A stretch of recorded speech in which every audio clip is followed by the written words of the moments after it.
नमस्कार और mind matters में आपका एक बार फिर से स्वागत है। आज हम जीवन के सबसे बुनियादी, सबसे छोटे लेकिन शायद सबसे ज़रूरी हिस्से में बहुत गहराई से उतरने वाले हैं। जी हाँ, हम बात कर रहे हैं उस चीज़ की जो हम सबको और हर जीवित चीज़ को बनाती है। कभी सोचा है कि एक छोटे से बैक्टीरिया से लेकर एक बहुत बड़ी वेल तक ये सब आखिर बने किस चीज से हैं? ये एक ऐसा सवाल है जो हमें हमारी जानी पहचानी दुनिया से एक ऐसी माइक्रोस्कोपिक दुनिया में ले जाता है जो अदृश्य है, पर असल में सब कुछ वही चला रही है। तो देखिए, आज हमारे इस सफ़र का रोड मैप कुछ ऐसा है।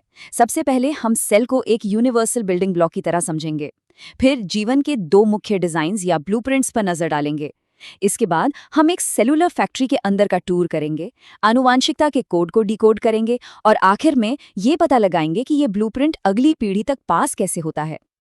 तो चलिए शुरू करते हैं हमारे पहले पड़ाव से, द यूनिवर्सल बिल्डिंग ब्लॉक, यानी वो ईंट जिससे जीवन की पूरी इमारत खड़ी है। तो आखिर ये सेल है क्या?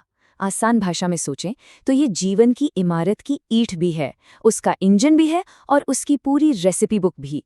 साइंटिफिक भाषा में कहें तो सेल ही सभी जीवित जीवों की बुनियादी संरचनात्मक, कार्यात्मक और आनुवंशिक इकाई है। सब कुछ यहीं से शुरू होता है और यहीं पर खत्म। वैसे सेल को समझने का ये सफ़र बहुत लंबा और दिलचस्प रहा है। देखिए, कहानी शुरू हुई 1665 में, जब रॉबर्ट हुक ने पहली बार कॉक में छोटे-छोटे कमरों जैसी चीज़ें देखी और उन्हें सेल्स नाम दिया। फिर 1670 के दशक में एंटोन वॉन ल्यूबेनहॉक ने पहली बार जीवित सेल्स जैसे बैक्टीरिया को देखा। और फिर आया असली मोड़ 1839 में, जब श्लाइडेन और श्वॉन ने सेल थ्योरी का पहला ड्राफ्ट पेश किया, जिसे 1855 में विर्चो ने एक बहुत ज़रूरी पॉइंट जोड़कर पूरा कर दिया। रुडोल्फ विर्चो ने सिर्फ 3 शब्द कहे, ओमनिस सेलुला ई सेलुला, और इन 3 शब्दों ने बायोलॉजी की दुनिया में क्रांति ला दी। इसका सीधा सा मतलब है, हर सेल पहले से मौजूद सेल से ही आती है। कोई जादू नहीं, कोई हवा से उत्पत्ति नहीं, सिर्फ जीवन से ही जीवन आता है। तो इन सभी खोजों का निचोड़ क्या निकला? वो है सेल थ्योरी, जिसके 3 बहुत ही सीधे लेकिन बहुत गहरे नियम हैं। पहला, हर जीवित चीज सेल से बनी है। दूसरा, यही सेल्स हमारे शरीर का ढांचा बनाती हैं और सारे काम भी करती हैं। और तीसरा, जैसा कि विर्चो ने कहा, हर नई सेल एक पुरानी सेल से ही जन्म लेती है। ठीक है, तो ये तो समझ आ गया कि सब कुछ सेल से बना है, लेकिन क्या सारी सेल्स एक जैसी होती हैं? नहीं। असल में जीवन के 2 मुख्य ब्लूप्रिंट हैं, प्रोकैरियोटिक और यूकैरियोटिक। आप इसे ऐसे समझ सकते हैं कि प्रोकैरियोटिक सेल्स समझ लीजिए एक स्टूडियो अपार्टमेंट की तरह हैं, एकदम बेसिक और सिंपल। वहीं यूकैरियोटिक सेल्स एक बड़े बंगले की तरह हैं, एडवांस्ड, कॉम्प्लेक्स और हर काम के लिए अलग-अलग कमरे। और इन दोनों के बीच के फर्क काफी बड़े हैं। प्रोकैरियोट्स में कोई असली न्यूक्लियस नहीं होता, उनका जेनेटिक मटेरियल बस ऐसे ही एक जगह पड़ा रहता है, जिसे न्यूक्लियोइड कहते हैं। जबकि यूकैरियोट्स में एक प्रॉपर झिल्ली से घिरा न्यूक्लियस होता है। प्रोकैरियोट साइज में छोटे होते हैं, उनमें कोई खास अंगक या ऑर्गेनल नहीं होते, उनके राइबोसोम 70S टाइप के होते हैं और वो बस खुद को 2 हिस्सों में बांटकर यानी बाइनरी फिशन से अपनी संख्या बढ़ाते हैं।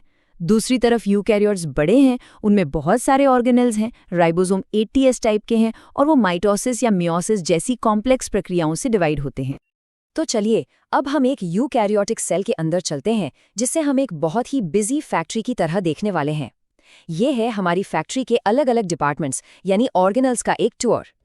हर फैक्ट्री का एक CEO ऑफिस या कंट्रोल सेंटर होता है ना? सेल में ये काम न्यूक्लियस करता है। यहीं पर कंपनी का सारा सीक्रेट डेटा यानी DNA रखा होता है और यहीं से फैक्ट्री के सारे कामों को निर्देश दिए जाते हैं। अब किसी भी फैक्ट्री को चलाने के लिए बिजली तो चाहिए। ये बिजली आती है माइटोकॉन्ड्रिया से, जिसे हम सब सेल का पावर हाउस भी कहते हैं। ये ATP बनाता है, जो सेल की एनर्जी करेंसी है। और मज़ेदार बात यह है कि इस पावर हाउस का अपना खुद का DNA भी होता है। फैक्ट्री है तो उसमें कुछ बनेगा भी। राइबोसोम हमारी सेल की प्रोटीन फैक्ट्री है। यहीं पर प्रोटीन बनाए जाते हैं जो सेल के लगभग हर काम के लिए जरूरी हैं। याद है ना, प्रोकैरियोट्स में ये 70S टाइप की छोटी मशीनें हैं और यूकैरियोट्स में 80S टाइप की बड़ी मशीनें। और हाँ, हर अच्छी फैक्ट्री में एक हाउसकीपिंग और रीसाइक्लिंग डिपार्टमेंट भी होता है। सेल में ये काम लाइसोसोम करते हैं।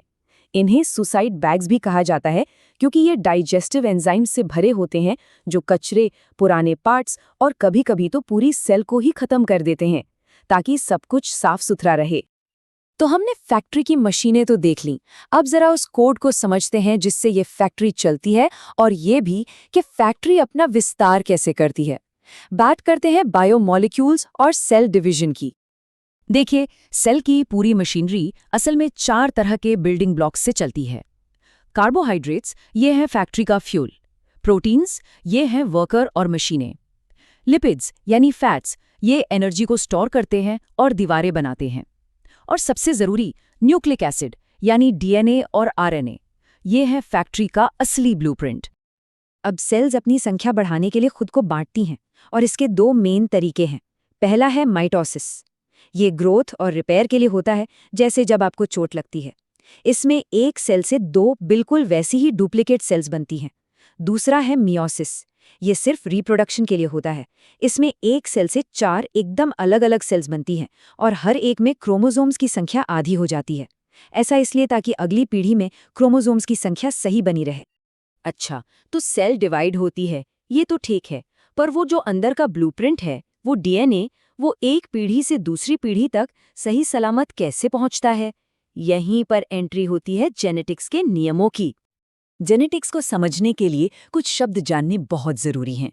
जीन, ये आनुवंशिकता की सबसे छोटी इकाई है। समझ लीजिए रेसिपी की एक लाइन। एलील, एक ही जीन के अलग-अलग वर्जन होते हैं। डोमिनेंट या प्रभावी एलील वो है जिसकी बात मानी जाती है, जबकि रिसेसिव या अप्रभावी एलील वो है जिसकी आवाज दब जाती है। इन सब को समझने का क्रेडिट जाता है ग्रेगर मेंडल को, जिन्होंने विरासत के 3 नियम दिए। पहला, प्रभाविता का नियम, यानी एक डोमिनेंट अलील हमेशा खुद को एक्सप्रेस करेगा। दूसरा, पृथक्करण का नियम, जिसका मतलब है कि बच्चे को हर जीन के 2 एलील्स में से माता-पिता से सिर्फ एक ही मिलता है। और तीसरा, स्वतंत्र अपयूहन का नियम, जो कहता है कि अलग-अलग जीन्स एक दूसरे से आज़ाद होकर अगली पीढ़ी में जाते हैं। और मेंडल की सबसे कमाल की खोजों में से एक था ये सिंपल सा अनुपात 3:1। उन्होंने देखा कि जब उन्होंने एक गुण के लिए 2 अलग-अलग पौधों को क्रॉस कराया, तो अगली पीढ़ी में नतीजा हमेशा 3:1 के अनुपात में ही आता था। 3 में डोमिनेंट गुण और 1 में रिसेसिव। ये कुदरत के अंदर छिपा हुआ गणित था। और जब मेंडल ने एक की बजाय 2 अलग-अलग लक्षणों का एक साथ अध्ययन किया, तो उन्हें ये और भी जटिल लेकिन उतना ही सटीक अनुपात मिला, 9:3:1। ये इस बात का सबूत था कि बायोलॉजी कितनी खूबसूरत और प्रिडिक्टेबल हो सकती है। तो अगर जीवन के इस पूरे ब्लूप्रिंट को इतने सरल और गणितीय नियम चलाते हैं, तो ये सवाल सोचना तो बनता है कि हम जो कुछ भी हैं, हमारा स्वभाव, हमारी आदतें, हमारी पसंद, उसका कितना हिस्सा सिर्फ हमारे इस जेनेटिक कोड में पहले से लिखा हुआ है। माइंड मैटर्स के साथ दिमाग की इन गहराइयों को एक्सप्लोर करने के लिए धन्यवाद। लाइक, शेयर और सब्सक्राइब करना ना भूलें और हम मिलेंगे अगली